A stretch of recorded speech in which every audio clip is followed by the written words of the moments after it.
അപ്പോൾ നമ്മുടെ പുതിയൊരു വീഡിയോയിലോട്ട് എല്ലാവർക്കും സ്വാഗതം.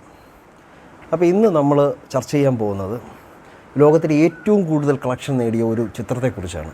ഒരുപാട് ആൾ നമുക്കെല്ലാവർക്കും അറിയാവുന്നൊരു സിനിമയാണ്. ലോകം മുഴുവൻ ഭയങ്കര പ്രചാരത്തിലുള്ള ഒരു സിനിമയെക്കുറിച്ചാണ്. അതെ, അവതാറിനെക്കുറിച്ചാണ് നമ്മളിന്ന് ചർച്ച ചെയ്യാൻ പോകുന്നത്. 2009 ഡിസംബർ 19 അവതാർ റിലീസ് ചെയ്യുന്നത്. സംവിധാന രംഗത്തെ സംവിധായകരുടെ രാജാവ് എന്നറിയപ്പെടുന്ന ജെയിംസ് കാമറൂണാണ് ഈ സിനിമയും സംവിധാനം ചെയ്തിരിക്കുന്നത്. അതായത് വിദൂരമായൊരു ഗ്രഹമായ പെൻഡോറയിലെ കഥ പറയുന്നതാണ് ഈ ചിത്രത്തിൻ്റെ പ്രമേയം. 3D ഫോർമാറ്റിലാണ് ചിത്രം ഷൂട്ട് ചെയ്തിരിക്കുന്നത്. എന്നാൽ തന്നെയും ആ ചിത്രം 2D ഡയമെൻഷനിലും IMAX 3Dയിലും അവരതിനെ ചിത്രീകരിച്ചിട്ടുണ്ട്. കാരണം ഓരോ നാട്ടിലും ഓരോ ഫെസിലിറ്റീസോട് കൂടിയ തിയേറ്ററുകളുണ്ട്. അപ്പോൾ ഇവിടെയൊക്കെ പ്രദർശിപ്പിക്കാൻ നേരം സാങ്കേതികപരമായ ബുദ്ധിമുട്ടുകൾ ഒഴിവാക്കാൻ വേണ്ടിയാണ് ഈ ഒരു സിനിമ എല്ലാ ഫോർമാറ്റുകളിലും ചിത്രീകരിച്ചിരിക്കുന്നത്. ഈ എല്ലാ ഫോർമാറ്റിലും ചിത്രീകരിക്കുക തന്നെ ഒരു വളരെ റിസ്ക്കായ ഒരു ജോലിയാണ്. കാരണം 3D ഷൂട്ട് ചെയ്യുന്നത് ആ 3Dക്ക് വേണ്ടി മാത്രമുള്ള ഒരു ക്യാമറയിലായിരിക്കും. ഇതേ സെയിം സാധനത്തെ 2D ഡയമെൻഷനിൽ അവർ ഷൂട്ട് ചെയ്തെടുക്കുകയാണ് ചെയ്യുന്നത്, IMAX 3Dയിലും. അത് വളരെ റിസ്ക് ആയിട്ടുള്ളൊരു കാര്യമാണ്. അപ്പം സാങ്കേതിക വിദ്യ എത്രമാത്രം ആ സിനിമയിൽ സ്വാധീനം ചെലുത്തിയിട്ടുണ്ടെന്ന് നമ്മൾ മനസ്സിലാക്കേണ്ടതായിട്ടുണ്ട്. 1200 കോടി ബജറ്റിൽ ഒരുക്കിയ ഈ ചിത്രം സാങ്കേതിക വിദ്യയുടെ ധാരാളിത്തത്തിനും അപ്പുറം മനുഷ്യൻ്റെ ഒടുങ്ങാത്ത ആ ഒരു ആഗ്രഹത്തിൻ്റെ കഥ കൂടിയാണ് ഈ ചിത്രത്തിൽ പ്രമേയമാക്കുന്നത്. ലോകമെമ്പാടും വ്യാപിച്ച് അല്ലെങ്കിൽ ലോകമെമ്പാടും പ്രേക്ഷകർ കണ്ട ഈ സിനിമ ഏകദേശം നേടിയത് $2788 ദശലക്ഷം. ഏകദേശം 13,000 കോടി രൂപയിൽ അധികം വരും ഇന്ത്യൻ മണിയിൽ കണക്കാക്കുകയാണെങ്കിൽ. എത്ര വലിയൊരു ബഡ്ജറ്റാണ് ഈ ഒരു സിനിമ നേടിയത്. അത് 2009 കാലഘട്ടത്തിലാണെന്ന് ആലോചിക്കണം. അന്ന് ടിക്കറ്റിനൊക്കെ 90-100 രൂപയിൽ താഴെ ടിക്കറ്റുള്ള സമയത്ത് പോലും അവർ ഇത്രയധികം പണം ലോകമെമ്പാടും നിന്നും കളക്ട് ചെയ്തു. എൻ്റെയൊക്കെ കുട്ടിക്കാലത്ത് എനിക്ക് ഓർമ്മയുണ്ട്, ഈ സിനിമ വലിയൊരു സംഭവമായിട്ടാണ് ആളുകൾ എടുത്തത്. കാര്യം അതിൽ അങ്ങേയറ്റം സാങ്കേതിക വിദ്യകൾ ഉൾപ്പെടുത്തിക്കൊണ്ടാണ് ഈ സിനിമ അവർ പൂർത്തീകരിച്ചത്. ഏകദേശം ജെയിംസ് കാമറൂൺ ടൈറ്റാനിക് ചെയ്യുന്നതിന് മുമ്പേ തന്നെ ഈ ഒരു ചിത്രത്തിൻ്റെ കഥ പൂർത്തീകരിച്ചതായിരുന്നു, കഥയും തിരക്കഥയുമെല്ലാം. പക്ഷേ 1994 കാലഘട്ടത്തിൽ ആ കഥ പൂർത്തീകരിക്കുമ്പോൾ അതിനുതകുന്ന തരത്തിലുള്ള സാങ്കേതിക വിദ്യകൾ ഇവിടെ ഇല്ലായിരുന്നു. അതുകൊണ്ടാണ് അദ്ദേഹം 2009 വരെ വെയിറ്റ് ചെയ്ത് നിൽക്കേണ്ടതായിട്ട് വന്നത്. കാരണം അന്നത്തെ സാങ്കേതിക വിദ്യയിലൂടെ മറ്റൊരു ലോകത്തെ വിർച്വലൈസേഷൻ ചെയ്ത് കാണിക്കാൻ മാത്രമുള്ള സാങ്കേതിക വിദ്യ ഇല്ലാത്തതിനാൽ തൽക്കാലം തൻ്റെ ആ തിരക്കഥ അദ്ദേഹം മടക്കി വെച്ചു. ഇനിയും എത്രയോ തിരക്കഥകൾ അദ്ദേഹം അങ്ങനെ മാറ്റി വെച്ച് കാണും. അത് എന്തോരം സംഭവങ്ങളായിരിക്കാം. അദ്ദേഹം ടൈറ്റാനിക് ചെയ്യുന്നതിന് മുമ്പേ തന്നെയാണ് ഈ ഒരു സിനിമയുടെ കഥയും തിരക്കഥയെല്ലാം പൂർത്തീകരിക്കുന്നത്. ഈ സിനിമ ഷൂട്ട് ചെയ്യാനായിട്ടുള്ള പ്രാരംഭഘട്ട കാര്യങ്ങൾ നടന്നെങ്കിൽ പോലും അദ്ദേഹം അത് ഒഴിവാക്കുകയായിരുന്നു. ഒരുപക്ഷെ അന്ന് അത് ഒഴിവാക്കിയത് നന്നായി. കാലം കുറച്ചുകൂടി മുമ്പോട്ട് പോയപ്പോൾ സാങ്കേതികവിദ്യ വളർന്നു. അപ്പോൾ വളരെ മികച്ച രീതിയിൽ ഒരു വലിയൊരു ബ്രഹ്മാണ്ഡ ചിത്രം എടുക്കാൻ അദ്ദേഹത്തിന് സാധിച്ചു. ഇതിൽ നിന്നൊരു കാര്യം മനസ്സിലായി.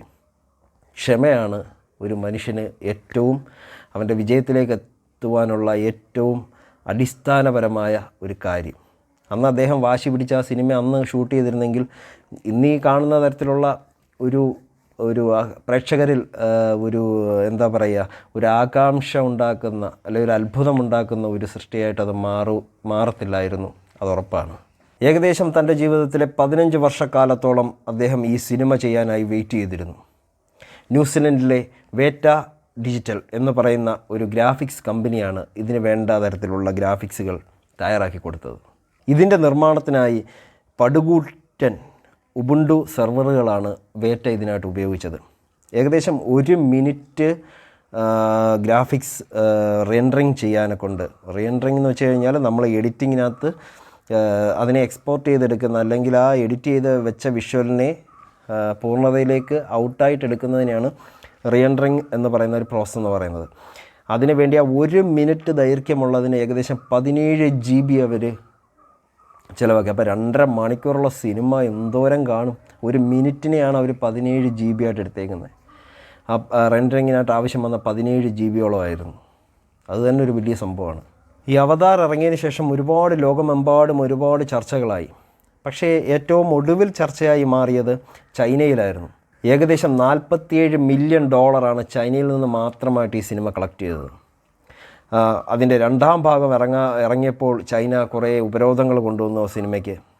അതാണ് ഇപ്പോൾ തുടർന്നും ഈ 2025 അതിൻ്റെ മൂന്നാം പാർട്ടിലേക്ക് എത്താനുള്ള സാഹചര്യത്തിൽ പോലും ആ സിനിമ ഇപ്പോഴും ചൈനയിലൊരു നിരോധിത സിനിമയാണെന്നുള്ള രീതിയിൽ കൊണ്ടുവന്നത് കൊണ്ടാണ് ലാസ്റ്റിൽ ആ സിനിമ വാർത്തകൾ വീണ്ടും ഇടം നേടി വന്നത്. ചൈനീസ് ഗവൺമെൻറ്റിൻ്റെ അണ്ടറിലുള്ള ദി ചൈനീസ് ഫിലിം ഗ്രൂപ്പിൻ്റെ നിർദ്ദേശപ്രകാരം, കണ്ടെത്തലുകൾ പ്രകാരം ഇതിലെ ഒരു മനുഷ്യൻ വസിക്കുന്ന ഗ്രഹം വിട്ട് മറ്റൊരു ഗ്രഹത്തിലേക്ക് മനുഷ്യവാസം കൊണ്ടുപോകുന്നതാണ് പ്രമേയമായി അവർ ചൂണ്ടിക്കാണിക്കുന്ന ഒരു പ്രശ്നം.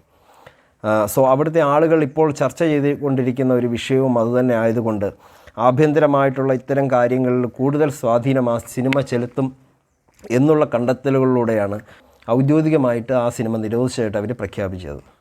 അതിനുള്ള ഒരു പ്രധാന കാരണവും ചൈനയിൽ നിന്ന് ആളുകൾ ചർച്ച ചെയ്യുന്ന ഒരു വിഷയങ്ങളിലെ കഥാതന്തു അത് ഈ സിനിമയുമായി വളരെ സാമ്യമുണ്ടെന്നാണ് ദി ചൈനീസ് ഫിലിം ഗ്രൂപ്പ് കണ്ടെത്തിയിരിക്കുന്നത്. എന്താണെന്ന് ഇനി അതിൻ്റെ മൂന്നാം പാർട്ട് ചൈനയിൽ റിലീസ് ചെയ്യുമോ ഇല്ലയോ എന്നുള്ളത് ആകാംക്ഷയോടെ നോക്കിയിരിക്കേണ്ട ഒരു കാര്യമാണ്. കാരണം ചൈനയിൽ വളരെയധികം, ഇന്ത്യ കഴിഞ്ഞാൽ അടുത്ത പോപ്പുലേഷൻ ഉള്ളത് ഇപ്പോൾ ഏറ്റവും പോപ്പുലേഷൻ ഉള്ളത് ചൈനയിലാണ്. സോ അവിടെ ആ സിനിമ ഇറങ്ങിയില്ലെങ്കിൽ ആ സിനിമയുടെ വേൾഡ് ഗ്രോസ് കളക്ഷനെ ബാധിക്കും. ആയതിനാൽ ഇനി ആ സിനിമ അവിടെ ഇറക്കാൻ സാധിക്കുമോ, ഇനിയും ഈ ഒരു റെക്കോർഡ് മറികടക്കാൻ. കാരണം അവതാറിന് എപ്പോഴും മത്സരിക്കേണ്ടത് അവതാർ ഫസ്റ്റിനോട് മാത്രമാണ്. ഏറ്റവും ടോപ്പിൽ കളക്ഷനായിട്ട് ആ സിനിമ മാത്രമേ ഉള്ളൂ.